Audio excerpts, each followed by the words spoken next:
कारोबार रहा शानदार, इंडेक्स में ज़बरदस्त उठान आई। पाकिस्तान स्टॉक एक्सचेंज के लिए ये हफ्ता अच्छा रहा। एक हफ्ते में 4 नफसियाती हदें बहाल हुई। तज्जियाकार इसे हुकूमती मौशी कारकर्दगी और सरमायाकारों के एतमाद का मजहर करार दे रहे हैं। स्टॉक मार्केट में इस हफ्ते कारोबार तेज रफ्तार रहा, नई बुलंदियों के रिकॉर्ड कायम किए। हफ्ता भर में 100 इंडेक्स में 4,298 पॉइंट्स का इजाफा हुआ। इंडेक्स 2,99,134 से बढ़कर 5,97,138 पॉइंट्स पर बंद हुआ। इंडेक्स 1,40,585 की बुलंद तरीन सतह पर ट्रेड हुआ। एक हफ्ते के दौरान 4 नफसियाती हदें बहाल हुईं।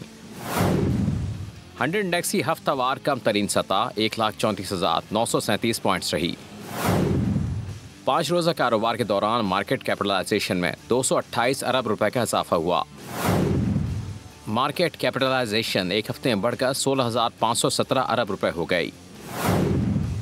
हफ्ते के दौरान 42.51% हिस्से की कीमतें बढ़ गईं। माहिरीन इस कामयाबी के सेहरा माशी इशारों की बेहतरी को करार दे रहे हैं। उनका कहना है कि मजबूत मालियाती नताइज की बदौलत सरमायाकारों का एतमाद बहाल हुआ।